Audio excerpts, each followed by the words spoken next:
அன்னை தகவல் சேனலில் இன்றைக்கி என்ன பார்க்க போகிறோம் அப்படின்னா, ரயில்வே ஆட்சேர்ப்பு வாரியம், அதாவது ரயில்வே ரெக்யூர்மெண்ட் போர்டில் கால்ஃபார் பண்ணியிருக்காங்க.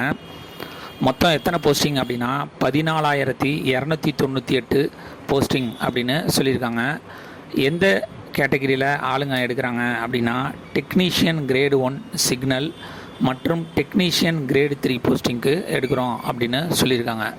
பிளேஸ் ஆஃப் போஸ்டிங் எங்கே அப்படின்னா, ஆல் ஓவர் இந்தியாவில் போஸ்டிங் போடுவோம் அப்படின்னு சொல்லியிருக்காங்க. ஃபஸ்ட்டு டெக்னீஷியன் கிரேடு 1 சிக்னலுக்கு 1092 போஸ்டிங் கால்ஃபார் பண்ணியிருக்காங்க.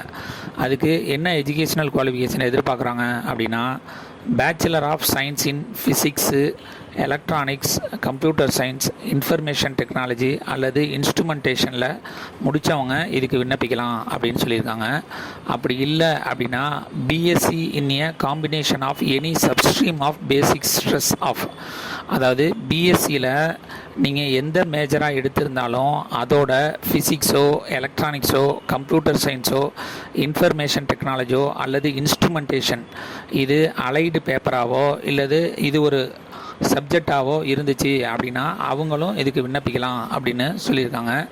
சேலரி பே ஸ்கேல் 5 லெவலில் 29,200 கொடுப்போம் அப்படின்னு சொல்லியிருக்காங்க. வயது வரம்பு 1/7/2024 அன்னைக்கு 18லேருந்து 36 வயசு இருக்கிறவங்க இதுக்கு விண்ணப்பிக்கலாம் அப்படின்னு சொல்லியிருக்காங்க.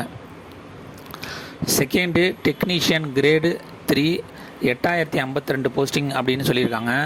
Third technician grade 3 workshop and பியூஎஸ் 5,154 போஸ்டிங் அப்படின்னு சொல்லியிருக்காங்க.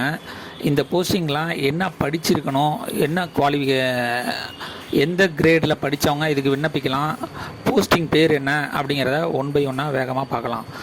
நான் டெக்னீஷியன் கிரேடு 3 வெல்டர் மெக்கானிக் முடித்தவங்க இதுக்கு விண்ணப்பிக்கலாம் அப்படின்னு சொல்லியிருக்காங்க. அடுத்தது டெக்னீஷியன் கிரேடு 3 பிளாக் ஸ்மித்து அல்லது technician grade 3 bridge, technician grade 3 carriage and wagon, technician grade 3 crane driver, technician grade 3 diesel electrical, technician grade 3 diesel mechanical, technician grade 3 electrical, technician grade 3 electrical அல்லது TRS, technician grade 3 EMU, technician grade 3 permanent way, technician grade 3 refrigeration and air, technician grade 3 riveter, technician grade 3 SNT, technician grade 3 track machine, technician grade 3 track machine, technician grade 3 turner, technician grade 3 welder, technician grade 3 telecommunication, technician grade 3 carpenter, technician grade 3 diesel electrical workshop, technician grade 3 electrical, technician grade 3 electrical அல்லது power அல்லது train lighting workshop, technician grade 3 electronics mechanic, technician grade 3 bridge workshop, technician grade 3 diesel mechanical, technician grade 3 mechanical workshop, technician grade 3 multi skilled fitter, technician grade 3 shell, technician grade 3 fitter mechanical, technician grade 3 rigger, technician grade 3 turner workshop, technician grade 3 blacksmith SNT and mechanical, technician grade 3 machinist mechanical, technician grade 3 crane driver, technician grade 3 millwright, technician grade 3 painter, technician grade 3 refrigeration and air conditioning workshop, technician grade 3 trimmer work shop.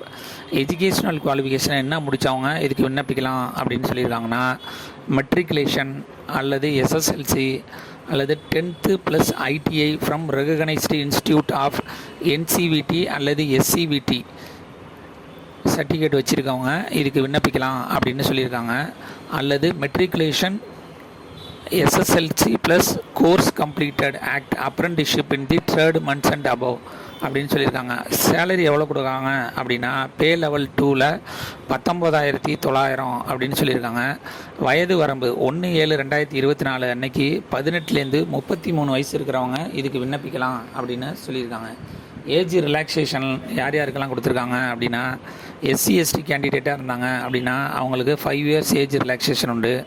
OBC கேண்டிடேட்டாக இருந்தாங்க அப்படின்னா 3 years age relaxation கொடுக்குறாங்க. இதை தவிர physically challenge general மற்றும் economically weaker section கேண்டிடேட்டாக இருந்தாங்க அப்படின்னா அவங்களுக்கு 10 வருஷம் ஏஜ் ரிலாக்ஸேஷன் உண்டு. ஃபிசிக்கலி சேலஞ்சு எஸ்சி எஸ்டி கேண்டிடேட்டாக இருந்தாங்க அப்படின்னா அவங்களுக்கு 15 வருஷம் ஏஜ் ரிலாக்ஸேஷன் கொடுக்குறாங்க. ஃபிசிக்கலி சேலஞ்சு ஓபிசி கேண்டிடேட்டாக இருந்தாங்க அப்படின்னா அவங்களுக்கு 13 வருஷம் ஏஜ் ரிலாக்ஸேஷன் கொடுக்குறோம் அப்படின்னு சொல்லியிருக்காங்க. இதை தவிர கவர்மெண்ட் எம்ப்ளாயாக இருந்தாங்க அப்படின்னா application relaxation in upper age limit will be provided as per government of India rules பிரகாரம் அவங்களுக்கு கொடுக்குறோம் அப்படின்னு சொல்லியிருக்காங்க. ஃபஸ்ட்டு செலெக்ஷன் ப்ராசஸ் எப்படி நடக்குது அப்படின்னா கம்ப்யூட்டர் பேஸ்டு டெஸ்ட்டு வைக்கிறாங்க. அதுக்கு அடுத்தது அவங்களோட டாக்குமெண்ட் வெரிஃபிகேஷன், கடைசியாக மெடிக்கல் எக்ஸாமினேஷன் மூலயமா தேர்ந்தெடுக்கிறோம் அப்படின்னு சொல்லியிருக்காங்க. விண்ணப்பிக்க கடைசி நாள் 16/10/2024 அப்படின்னு சொல்லியிருக்காங்க. டிஸ்கிரிப்ஷனில் அப்ளிகேஷன் லிங்க்கு கொடுத்துருக்கேன். விண்ணப்பித்து வெற்றி பெற்று பணியில் சேருக. நன்றி, வணக்கம்.